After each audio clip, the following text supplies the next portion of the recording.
Welcome back, everyone, to the second and final part of our coverage of the haunting Cecil Hotel located in Los Angeles, California. Now, I know I'm a little late to the second part, considering the first one was nearly 6 months ago, but in the first episode, we covered the Cecil's origins and its quick descent following the Great Depression. Also, we talked about the death of Percy Cook, who was the first confirmed person to take their life while residing in the hotel. Now, Percy's death would be the first of many that the hotel would experience, which continued all the way until 2015, which we will discuss a little bit later. Next, we discussed the rumored stay of notorious murder victim Elizabeth Short, otherwise known as the Black Dahlia. According to some, and these were mostly rumors, Short had stayed in the Cecil Hotel shortly before her body was found in Lamar Park, and she was bisected and drained of all of her blood. But like I said, Short's stay at the hotel was never officially confirmed, and it's more than likely nothing than an urban legend. But after the rumored stay of Elizabeth Short, countless others would go on to take their own lives at the Cecil. Then, from the mid-1980s to the early 1990s, two of Los Angeles' most notorious serial killers would call the Cecil Hotel home. First, Richard Ramirez, better known as the Night Stalker, stayed at the Cecil during the height of his brutal killing spree. And just a few years later, Austrian serial killer Jack Unterweger checked in for a few weeks, during which he murdered 3 sex workers in the Los Angeles area. Following the stay of two of the most evil people to walk the earth, the Cecil would see one more death in the 90s before finally seeing a considerable break in deaths. But over the next 2 decades following, the hotel would change ownership multiple times. And each time someone new took over the hotel, they would try their best to repair and sort of revitalize the hotel.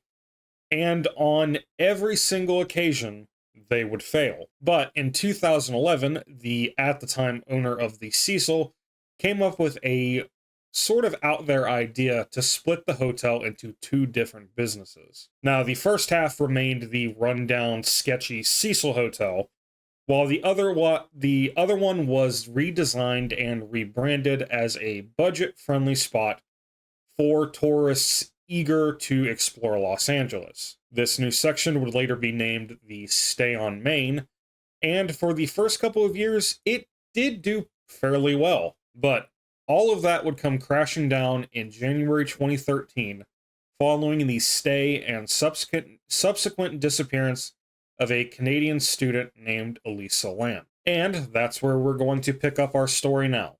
But before we do that, I want to ask that you please consider liking this video and subscribing to the channel.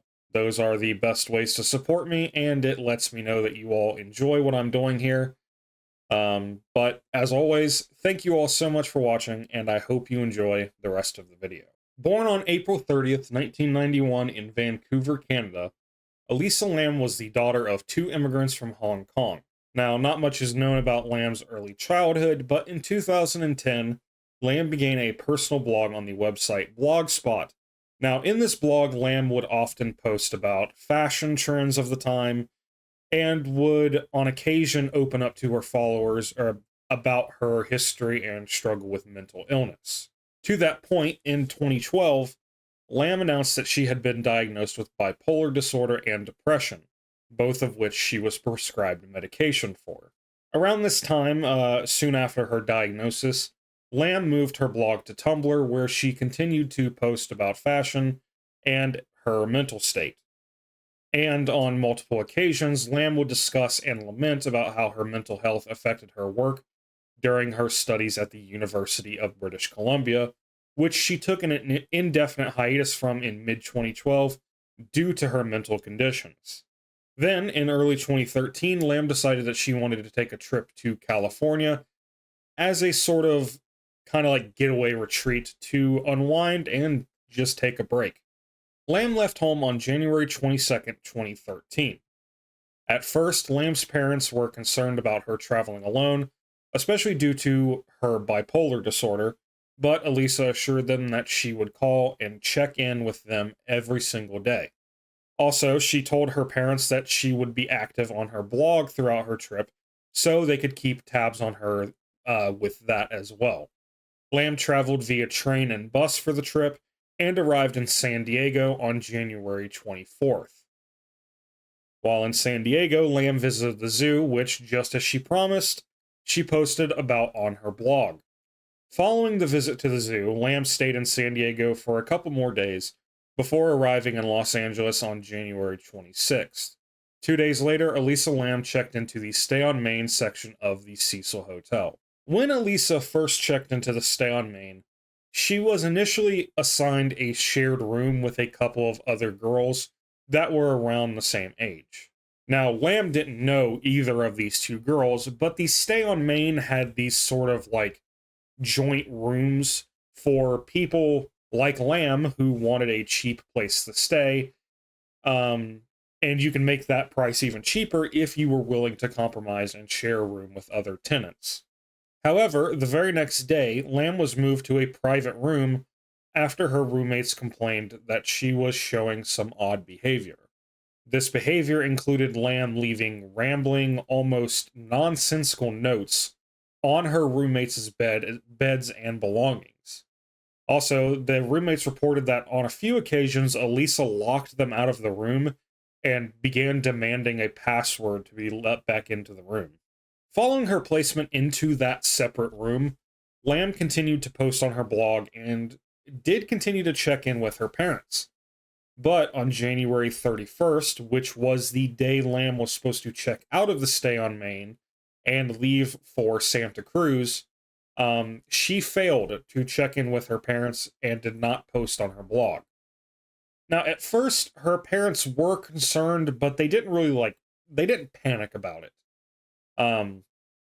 However, when she had still failed to check in on February 1st, so the next day, they did become more worried and did sort of begin to panic. And so they contacted both the LAPD as well as the Stay on Main. As for the Stay on Main, the hotel staff did confirm that on the 1st, Lam was not in her room, and they had no records of her checking out. On February 2nd, the LAPD arrived at the Stay on Main since Lam had still failed to contact her parents or turn up anywhere. Sorry, my cat just scared me so bad. I don't know if you saw that jump, but oh my god. Well, anyways, during the investigation, numerous members of the Stay on Main staff came forward stating they had seen Lam on the 31st. And throughout all of these members of the hotel staff, nearly all of them, actually every single one of them, said the same thing. They had said they had seen Lam by herself, completely alone, but she was acting very strangely. In one of these events, she reportedly entered the lobby of the Stay on Main and began shouting about how she was crazy. Later that same night, another staff member found Lam in a staff-only area of the hotel, and after asking her to leave, the staff member said he just watched her wander off, and that staff member that watched her just sort of like wander off into the hotel, that would be the last time anyone at the hotel would see Lam. But during the LAPD's investigation, they noted that earlier in the day of the 31st, someone outside of the hotel had actually interacted with Lam as well. Just a block away from the Stay on Main, Katie Orphan, who is the manager of a bookstore named The Last Bookstore, told authorities that Lam had come in on the morning of the 31st. Now, according to Katie, that when she talked to Lam, her experience was almost the exact opposite of that of the staff of the hotel. At the hotel, she was loud, standoffish, and seemed entirely detached from the world around her. But at the bookstore, Katie said Lam was very outgoing, soft-spoken, and very friendly. Now, as for why Lam was at the bookstore, Katie said that Lam had come in to look for some books to bring back to her parents as gifts. Also, Lam had asked Katie for recommendations about how many books she could realistically carry comfortably throughout the rest of her trip in her luggage. Eventually, Lam purchased a few books and left the bookstore, before then she was later seen back at the hotel acting strangely. Now, from February 2nd to the 6th, the LAPD searched out the entire Cecil Hotel facility. That includes both the actual stay on main section of the hotel as well as the rest of the Cecil Hotel building. During the search, they investigated Lam's room and discovered that all of Lam's personal belongings had been left behind. Those included things like her purse, her wallet, her laptop, her clothes, and most importantly, her medication. Now, since all of these personal effects had been left behind, authorities believe that Elisa Lam had no intention of just getting up and leaving the hotel. Additionally, investigators noted that the door to Lam's room was perfectly intact and showed no signs of forced entry. During the search, the LAPD also brought in dogs to attempt to pick up Lam's scent. And the dogs were able to pick up Lamb's scent. But every dog the LAPD brought in would lose the scent on one of the upper floors near a window. With that, you may think maybe she jumped or was pushed from a window, as so many others have been throughout the hotel's history. But if that was the case, her body surely would have been seen or found by that point. And since Lam nor her body had been found yet, the scent trail was determined to be a dead end. On February 6th, Lamb's parents arrived in LA to aid the investigation, and what they told the investigators made the search for her feel much more time sensitive. Now, if you recall, Elisa Lam had been diagnosed with bipolar disorder and severe depression.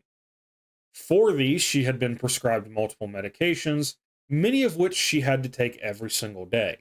However, Lam's parents told investigators that their daughter had a history of forgetting or downright refusing to take her medication. Also, in the past, Lamb's failure to take her medication resulted in her having severe hallucinations due to her conditions. During these hallucinations, she would sometimes be convinced that someone was coming after her, and her parents, on a few occasions, would find her hiding under her bed. Her parents noted that on one occasion, she had such a severe hallucination that she had to be hospitalized for it. So, when investigators told Lamb's parents about their daughter's behavior before the disappearance, they were rightfully concerned that their daughter was not taking her medication as she was supposed to. What made them more concerned was that by the time that they had arrived, Elisa had been missing for a week, which means that she had not taken any of her medication for at least a week. With that new information, the LAPD realized they needed help, so they sort of turned to the public. Soon there were flyers with Elisa Lam's photo that began being hung up throughout LA and the surrounding area. Also, Lam's photo was posted online, and many news outlets began covering her disappearance. And almost instantly, the internet was hooked onto this story. About a week later, interest in this case would spread like wildfire after the LAPD released one of the most disturbing and confusing pieces of evidence connected to this case. That piece of evidence was the now infamous elevator video. Now, if you have been on the internet for a while and are particularly interested in true crime, mysteries, or the paranormal, you have more than likely seen the Elisa Lam elevator video. And in my opinion, it is probably one of the most important pieces of media in the history of the sort of unexplained. As I said in part one, which, like I said earlier, was 6 months ago, so you might not remember that I said this, but I said this in part one that when I started to do the Cecil Hotel, I was originally planning to just talk about Elisa Lam and the elevator video. But I decided to shift and focus on the hotel as a whole. So, with all that said, what's so important about this video? Well, let's go back to when it was released. On February 13th, 2013, 2 weeks had passed without a clue without a single clue coming up in the disappearance of Elisa Lam. By this point, both the LAPD as well as Lam's parents were desperate and were literally looking for anything to reignite the case because it was starting to go cold. So, in an attempt to keep the case in the public eye, the LAPD released footage captured by a security camera in one of the hotel's elevators. This footage shows Elisa Lam on the night of her disappearance, January 31st, in one of the hotel's elevators, which would be the last confirmed sighting of her. At the beginning of the video, Elisa Lam is seen wearing a red hoodie, a gray t-shirt, black shorts, and slip-on sandals. This is consistent with reports by people who saw Lam before her disappearance. Next, Lam can be seen hitting multiple buttons on the elevator before quickly poking her head out of the elevator and looking both left and right. She then sort of retreats into the corner of the elevator near the buttons as if she's trying to hide from somebody.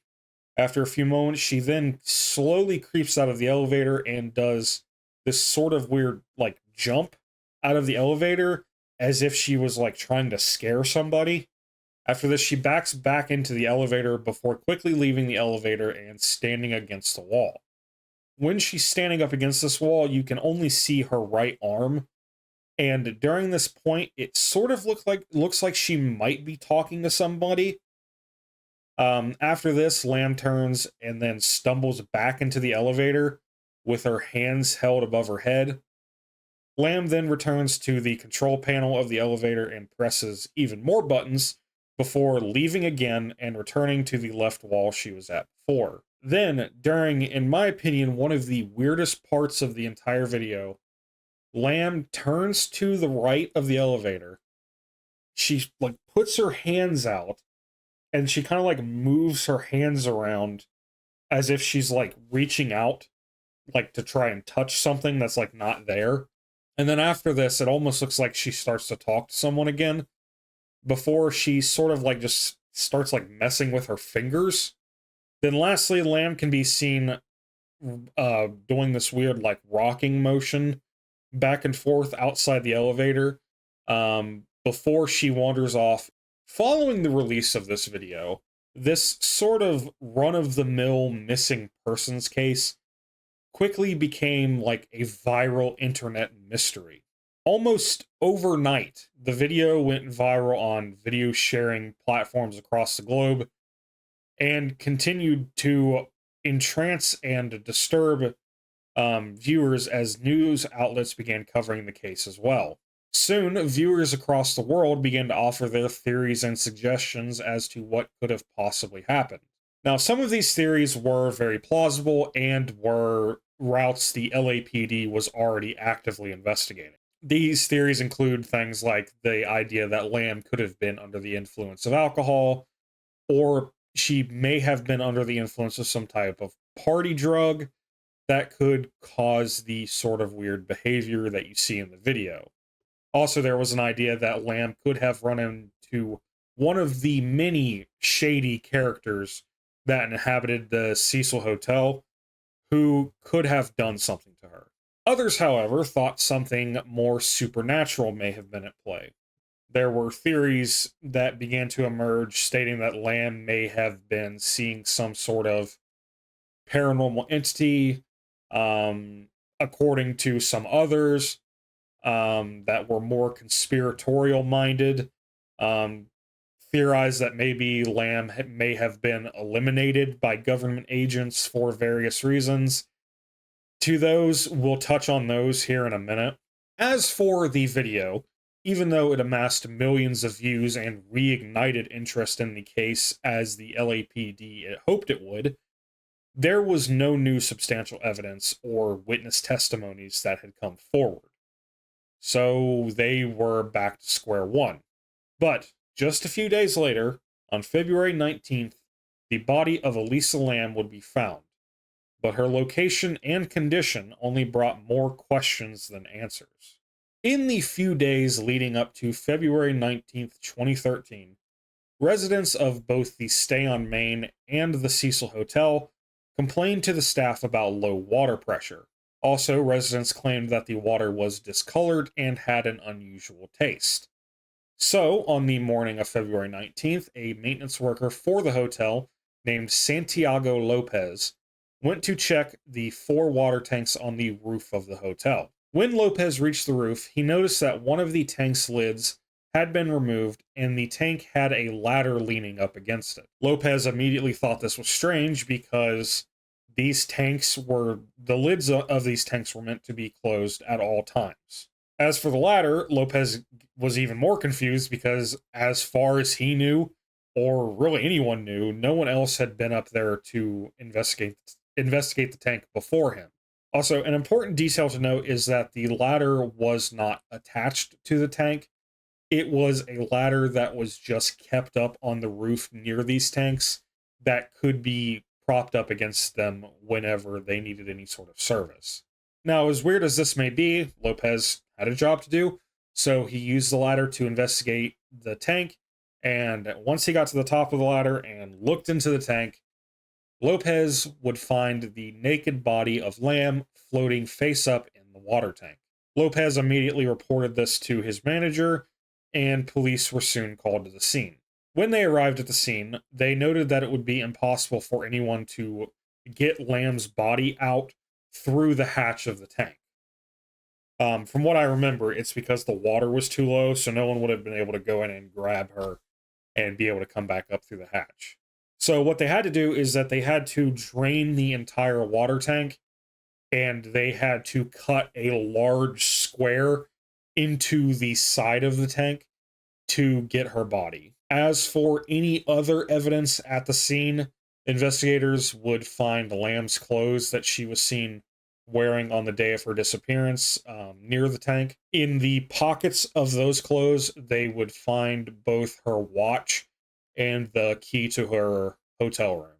Over the next 2 days after the discovery of Lamb's body, the details and evidence of this case were butchered by the media and also by the online communities that were closely following this case.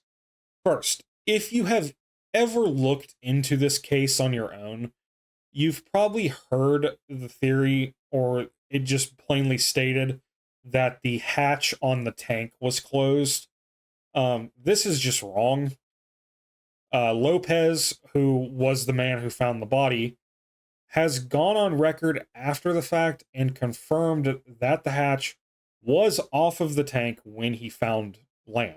Also, after the fact, the LAPD has gone on record and confirmed themselves that when they got to the scene, the hatch was open.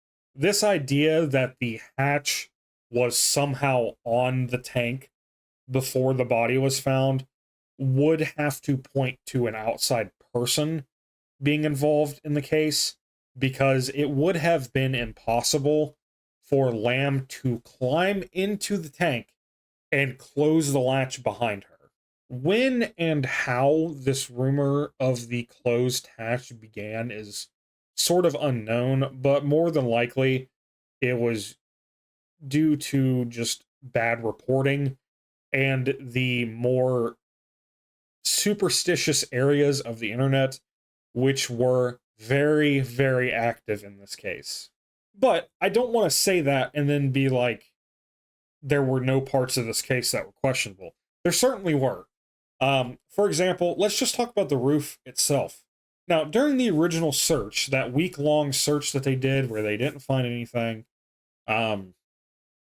they did search the roof. But for some reason, I don't want to say for some reason, because we're going to talk about why. The roof was not as extensively searched for a couple of different reasons.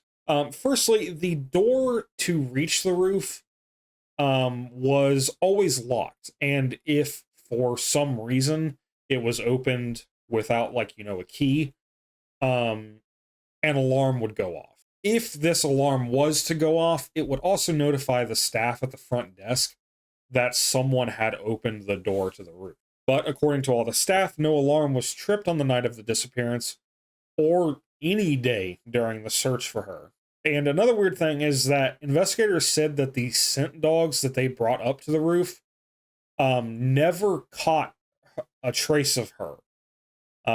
So with the alarm set door and the dogs not picking up a scent, the roof was abandoned because it seemed unnecessary to continue searching. With details like this, people were very confused when on February 21st, 2013, the LA coroner's report was released. As we go through this coroner's report, I want all of you to understand that when this report was released, most of this case was still unexplained or was just being reported incorrectly. For example, the hatch on the tank was still assumed to have been closed when Lamb's body was found. That detail would take months to get that corrected. And to this day, I still come across people who cover this case and talk about the closed tank. So, when the coroner's report stated that Elisa Lam's cause of death was due to accidental drowning, with her bipolar disorder as a contributing factor, everyone was confused. Due to just how much weird information and evidence had come out during and after the search for Lam, most people believed that Lam had to have been murdered and then placed in the tank. But according to investigators, it would have been impossible for someone to murder Lam and then climb the ladder while carrying her body up to the top of the water tower and place her into the tank without her having any sort of cuts or bruises appearing on her body. Also, during the autopsy, it was discovered that Lam had no signs of physical trauma, nor was there evidence of any kind of sexual assault. And also during the autopsy, a toxicology report was conducted and revealed that no illicit drugs were present in Lam's system. There was, however, a very small amount of alcohol, but it was nowhere near enough that would explain her weird behavior. Now, there were traces of Lamb's prescribed medication, but the concentration of her medications during her autopsy indicated that she had either been under medicating or had completely stopped taking her medication before she died. And as we know, Lam did have a history of not taking her medication. Based on the information gathered by investigators, here is a summary of what they believe happened. On January 31st, 2013, after visiting the last bookstore, Elisa Lam experienced a psychological break due to not taking her prescribed medication. This break likely led to hallucinations, which would explain the unusual behavior reported by the employees at the Stay on Main. Additionally, these hallucinations could account for her strange actions captured in the elevator. After exiting the elevator, Lam made her way to the roof of the Cecil Hotel using the fire escape, which allowed her to access the roof without triggering the alarm. This could also explain why the scent dogs lost her trail at that specific window we talked about earlier, as the fire escape was positioned just outside that window. Then, after arriving on the roof, she climbed up to the hotel's water tanks, and then, for some reason unknown, removed all of her clothes, climbed the ladder up into the tank, opened the hatch, jumped in, and then ultimately drowned. Obviously, there was still so much to clarify. As I mentioned earlier, much of the information that investigators used to reach this conclusion was either misreported or entirely omitted by the media. Because of this, it didn't take long for internet forums and discussions to become filled with theories of varying intensity. Now, we talked about some of these earlier with the idea that Lam was possibly seeing some sort of paranormal entity or that she had possibly been possessed. But there were also other sections of theories that really leaned into conspiracy thought. And before I get started on these, I need to get a drink because we are about to lock in to some nonsense here. The first of these, and no, I am not making this up, is that Elisa was eliminated by government agents wearing invisibility cloaks.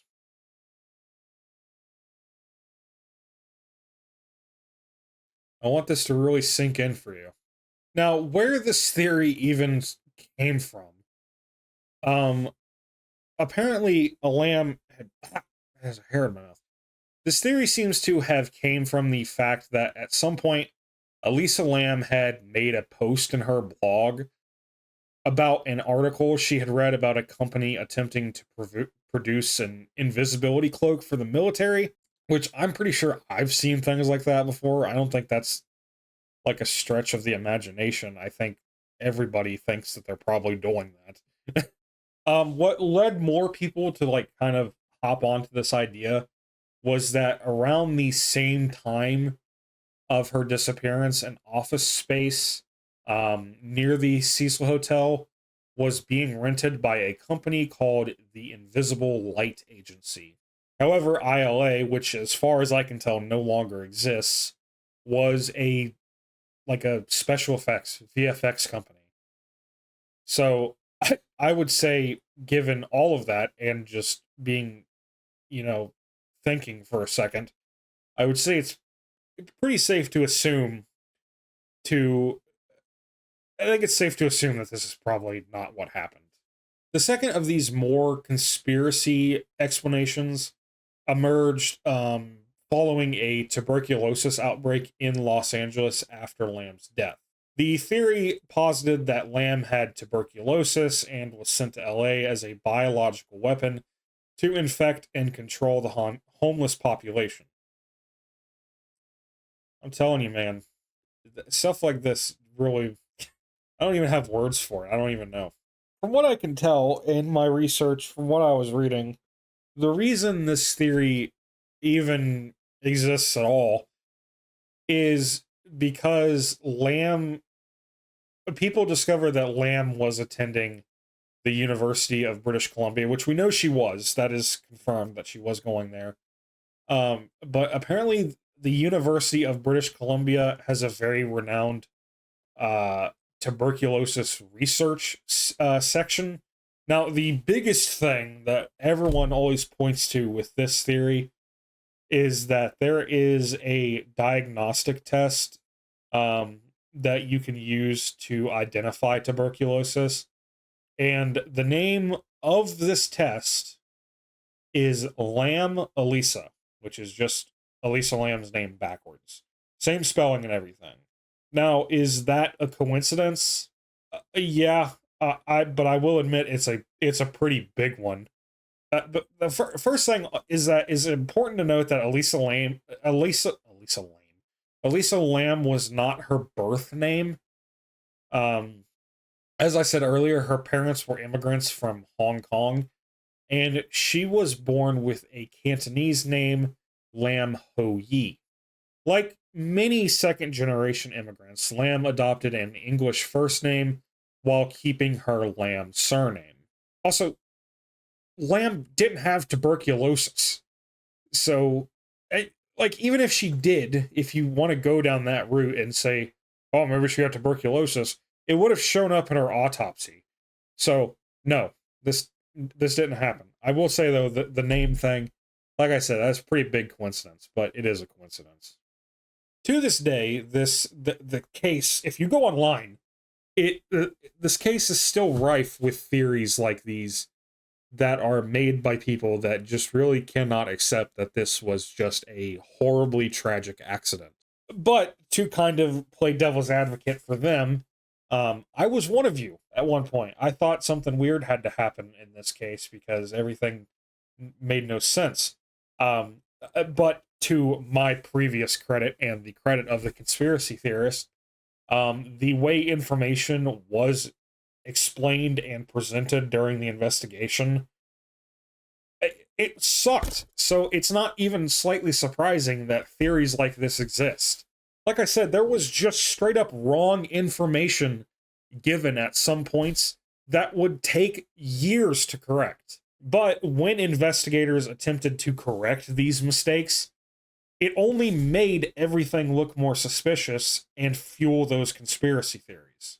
Also, after all of this, I want to say that I am almost 100% positive that I missed something during my research on explanations. This is just one of those cases where the little details sometimes get lost or overlooked because the case seems so larger than life. I would really compare it to the Dyatlov Pass. I really would, because I guarantee there's stuff I missed when I covered that as well. And that was nearly a 2 hour long video. And that was months and months of research, countless hours. And I did a lot of research for this one too. I mean, obviously this one isn't as in depth because it's one person and it's a more modern era sort of thing. So more likely, yes, I did probably miss something. Um, but that sort of larger than life feel that this case has, um, I think that's why, and I will stand by what I said, that I think this is still one of the most important cases in the paranormal, in conspiracy theory, in true crime, um, and just the unexplained. Everyone who has looked into this case has, even if you haven't like done like a deep look into it, if you just kind of like have a surface view of it, you have they have probably had their opinion shift about the explanation of the case multiple times. Like I said, I used to think she'd been murdered. That was my theory, was that she was murdered. And I am a paranormal person. I mean, as you can tell throughout the themes of my videos, but I I think I used to think she had been murdered because I had always heard the thing about the closed hatch. So I mean, but as I looked deeper into it, I came to believe that she more than likely did suffer some sort of psychological break and tragically died because of it. But no matter what you or I believe in, Elisa Lam's death would just be another that serves as a just a, it serves as another tragic loss at the hotel. Now, following Lamb's death, her parents filed a wrongful death suit against the hotel, stating that the hotel had failed to seek out hazards that could present danger to hotel guests like Lamb. But the hotel argued that since Lamb had used the fire escape to access the roof and made the decision herself to climb into the tank, the hotel was not at fault. And in 2015, the case was dismissed. In June that same year, the Cecil would see its last violent death as of 2025. The body of a man believed to be in his late 20s was found outside the hotel. According to the LA coroner's office, the unidentified male died after falling from the building. Whether the fall had been accidental or intentional was never determined. In October 2015, the fifth season of American Horror Story, subtitled Hotel, was released. And the aforementioned hotel in the show is loosely based on the Cecil. According to Ryan Murphy, who is the co-creator of American Horror Story, the season was conceptualized after the release of the Elisa Lam elevator video. As for the Cecil itself, 1 year prior in 2014, the hotel was sold to a firm named the Simon Barron Development for a 99-year ground lease on the property. In 2016, the president of SBD stated that he planned to fix the hodgepodge work that had been done in the years prior, all while keeping the more historical aspects of the hotel intact. In 2017, the entire hotel was closed for renovations. Later that same year, the Cecil Hotel was deemed a historic cultural monument by the Los Angeles City Council. In 2019, the city of Los Angeles invested $45 million to convert the Cecil into housing for individuals experiencing homelessness. This renovation would continue until early 2020, when they were indefinitely paused due to the COVID-19 pandemic. Then, in December 2021, the Cecil reopened in collaboration with the Skid Row Housing Trust. Since the reopening, nearly half of the hotel's rooms have remained vacant, despite the growing homelessness crisis in Los Angeles. Residents of the new Cecil Hotel have reported that this lack of occupancy is likely due to the poor conditions of the building even after the renovations. Tenants have complained of issues such as pests, piles of trash, drug use, and crime. Some residents have even mentioned that the conditions in the hotel are so bad that they are considering moving back onto the street. This whole situation with the Cecil is only worsened by the fact that many other buildings in LA that are aimed at helping homeless individuals offer much better living conditions than the Cecil. In early 2024, several residents of the Cecil Hotel marched to Los Angeles City Hall to speak during a city council meeting. During the meeting, one resident shared their feelings of depression from just living in the building. That's how awful this place is. These people are off of the streets. They were experiencing homelessness. And this place sucks so bad that they are miserable having somewhere to live now. And like I said earlier, some are just straight up like, I don't even want to be here. I'd rather just be on the streets. Also, Reverend Dylan Littlefield, who is a volunteer chaplain at the Cecil, joined the tenants during the march and assured the council that the living conditions in the hotel were as bad as the residents were describing. He pointed out that many residents were either coming off the streets or escaping traumatic situations, which has led to a high number of these individuals dealing with addiction or mental health issues. And those are issues that the Cecil currently has no ability to address effectively. Shortly before this march, management at the Cecil announced plans to establish mental health services within the building. But setting up these services was expected to take months or even years. In mid-2024, following the announcement of these services and the march at City Hall, Simon Barron Development put the 99-year lease up for sale, which has approximately 90 years remaining on it. The lease was listed on multiple real estate platforms, but the asking price is not publicly available. When news of the sale became public, the tenants of the hotel were shocked and scared about what this could mean, and if their new housing, as awful as it is, was now at risk. Littlefield assured the residents that their housing was not at risk since the hotel was part of the Skid Row Housing Trust. It's so funny how long I've had this outline done for this video, because in this next part, I wrote, as of June 2025, the lease for the hotel is still for sale. I finished this outline in June. Good God. A lot has happened. I probably put it at the front of this video. I haven't had time to update it, so let's just hope if the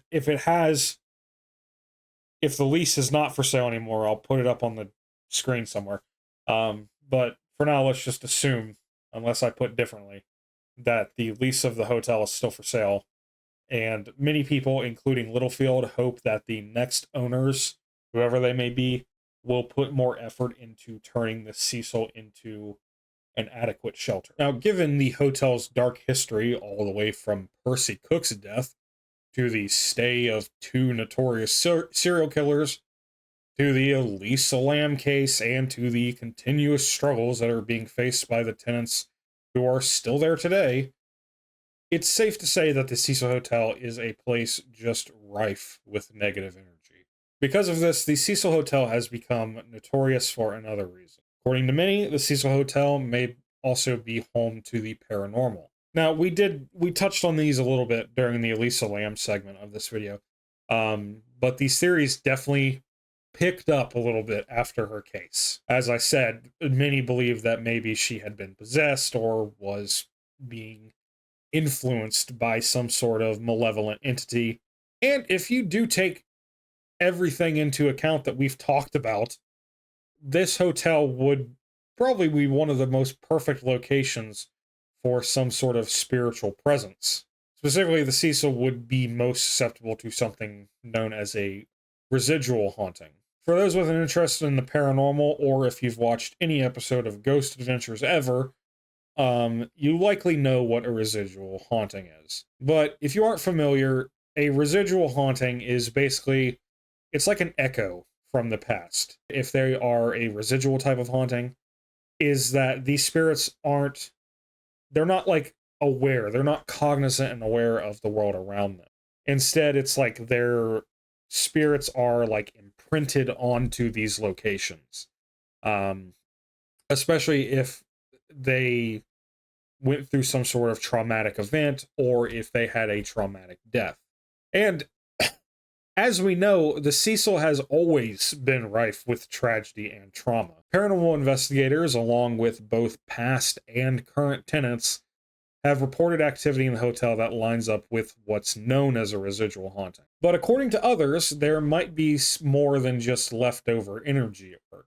Some believe that there actually are some intelligent spirits at the hotel as well. Now, unlike residual hauntings, intelligent spirits are said to be totally aware of their surroundings and can willfully and purposefully interact with living people.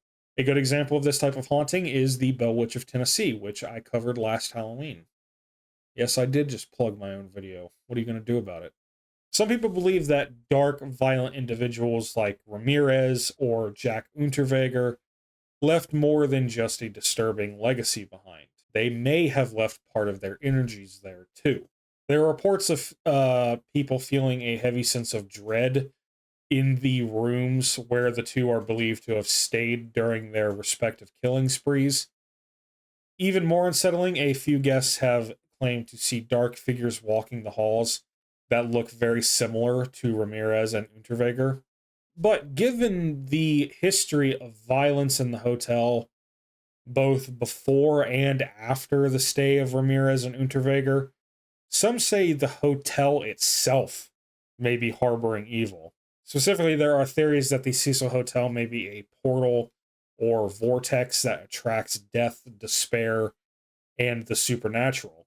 I said this in the first video, I'm pretty sure, but every hotel you've ever stayed, every hotel you've seen, every hotel you've stayed in, more than likely someone has died in that hotel.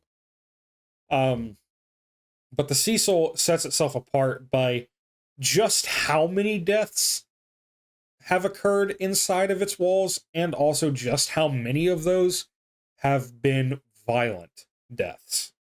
So it's possible that the sheer number of deaths tied to this hotel isn't just a coincidence, but it could be the result of the building being a sort of cursed location. From the very beginning, it's been a place that's been marked by collapse, disarray, and shattered dreams. A hotel that, even now, seems to torment anyone who comes near it and shows no signs of stopping anytime soon.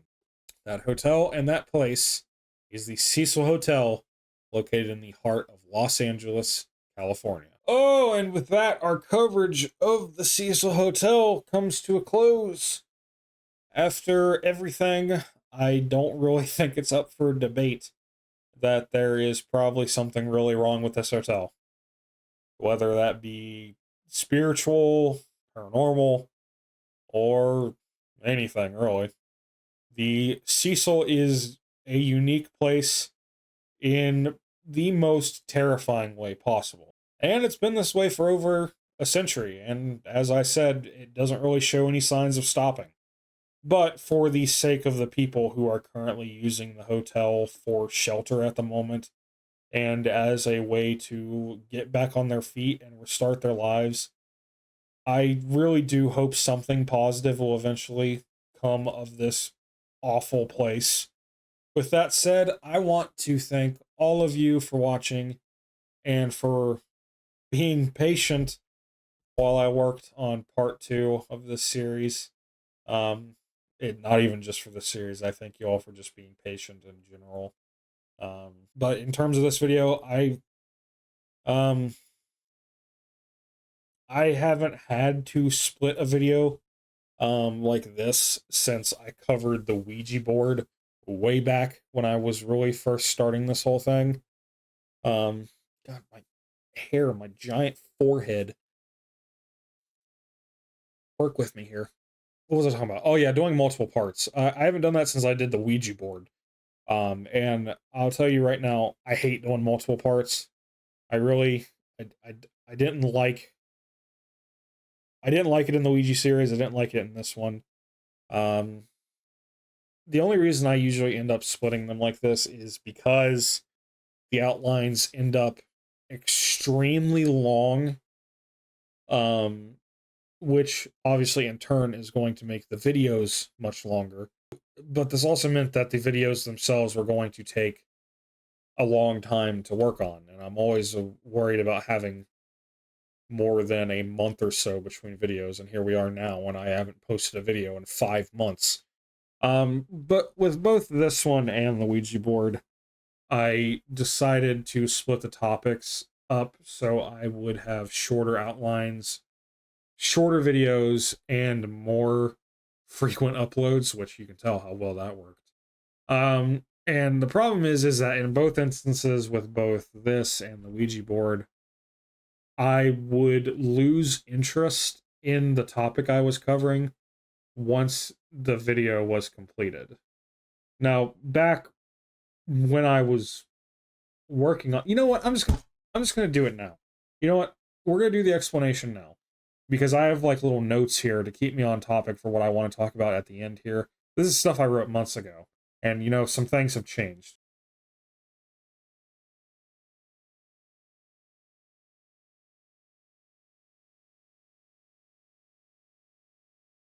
So I talk about the fact that like I would lose interest in the topic as I was after I finished the first episode. Um, so that was the case with both this and the Ouija series. Like I said, um, now back then I didn't really know why this would happen. Turns out it's because I have ADHD. So I got diagnosed with ADHD pretty soon after the last video I made, the Watcher of Westfield video.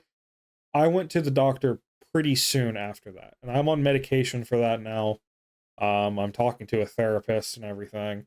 So that's what's been going on. I hate, you know, I was going to do something for the beginning of this video and talk about it, but it seems best to probably talk about it here. It's because I have ADHD.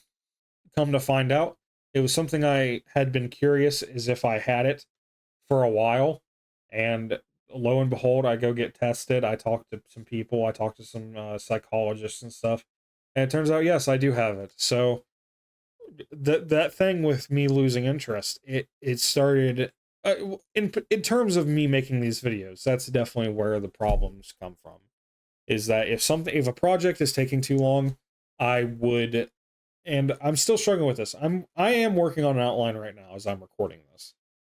So I mean,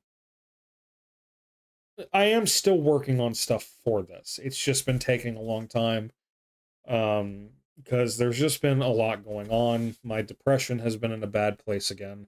Not right now. I'm doing pretty okay at the moment.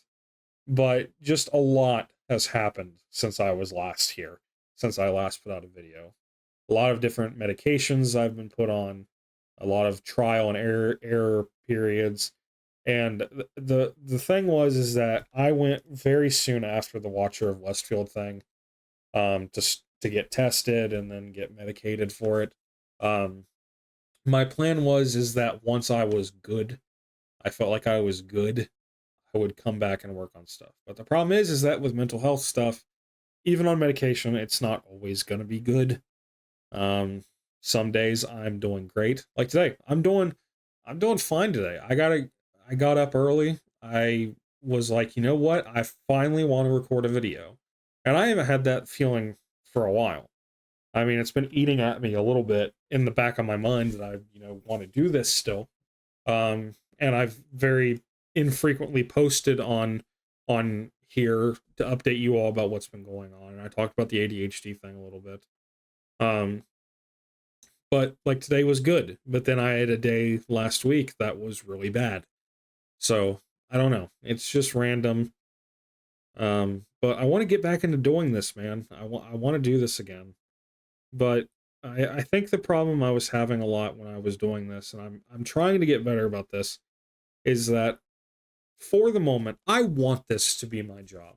My goal in life, my dream job for years now. If you would have asked me for years now, for probably since I was in middle school, so at least a decade, I would have told you that my dream job was to be a YouTuber. That's what I wanted to do. It seems like so much fun. It is fun. It is fun. But the problem is at the point where I'm at right now, I tried to start viewing it as a job when at the moment I can't do that because I have an actual job. And for the moment, this is kind of just a hobby. This doesn't make me any money at the moment. That's the goal in the long run. I mean, the goal is to have fun making the videos, which I do. I do have fun making them, but like I said, I do want to make this my job at some point. So, but until then, I got other things that I need to do. And I'm trying to realize that in myself that I need to not take this so personally. This thing that I'm doing here, these YouTube videos. I need to not take it personally. And this is another thing that really hits me hard with the depression and the ADHD stuff is when I get into a new hobby or I get into something that I really enjoy, I will work on it, work on it, work on it, work on it, work on it until I hate it. And I did that for a little bit with this. And I don't like doing that because this is something I started for fun. That this is stuff that I enjoy talking about. This is videos I enjoy making. This is the type of content that I watch. So I mean, I don't know. It's a weird thing and I'm still figuring it out. Is that I want this to be a job, but I need to not take it as seriously as a job because right now it's not my job. I got other things I need to do. Um, the goal in the long run is to make this my job. That would make all of my dreams come true. I don't think anyone understands how much that would mean to me. But until then, I need to cut myself a little bit more slack, and it's something I've been trying to work on. I set the crazy thing is with the ADHD thing, and I hate to keep on this topic because I know no one wants to hear somebody ramble on about their ADHD. Trust me, I catch myself doing it. Um, but I the one thing I never wanted to do was make like a planner or make a schedule for myself. And I'm talking like a physical one. Like if I have a book here, like if I have a planner, this isn't a planner, but this is just a notebook I have. But like I know they want me to make a planner so I can schedule my days out better. Nothing makes me more stressed out than making some sort of schedule for myself. Because if I don't get enough done, if in my mind, if I go, I didn't get enough done, even if like, even if I get a ton done, I will never be satisfied. Which is something else I'm working on as well.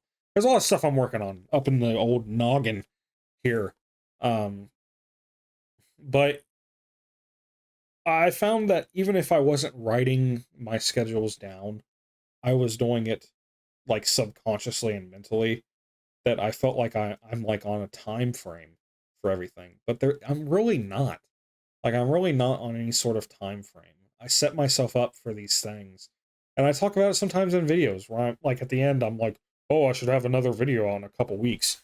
And then when that couple weeks comes around and I haven't done anything, oh my god, that will ruin an entire week. It could ruin an entire month for me.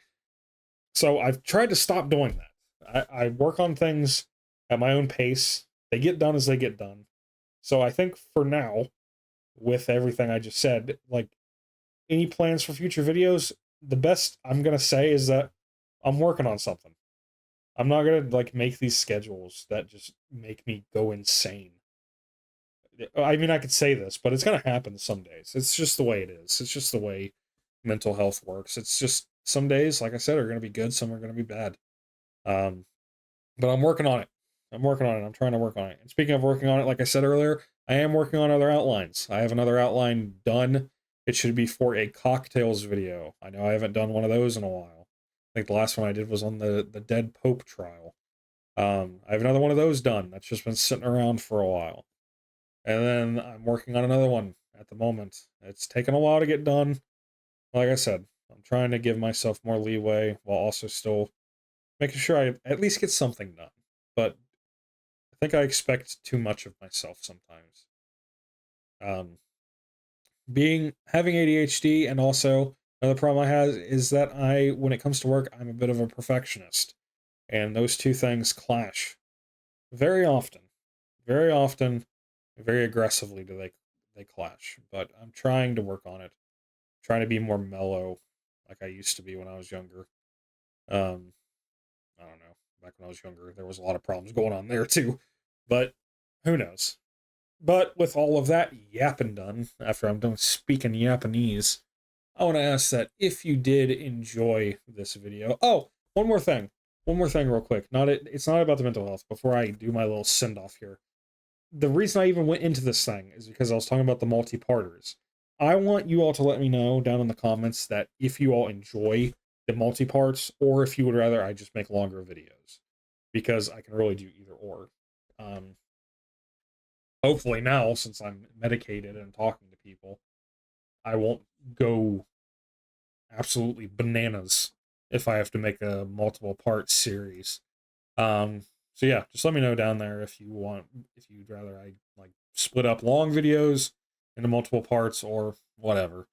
Um, but all I ask is that if you did enjoy this video, I would ask that you please consider leaving a like and subscribing to the channel. Those are the two best ways to support me.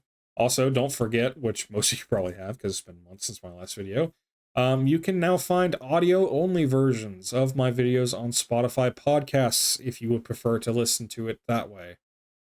But with all of that said, I want to say once again, thank you all for watching. Thank you all very much for being patient. Thank you all for the support on the videos while I've been away. Thank you all for the nice comments from the people when I make my little community posts here. I really do appreciate it. So yeah, thank you once again. And as always, I hope to see you all again soon.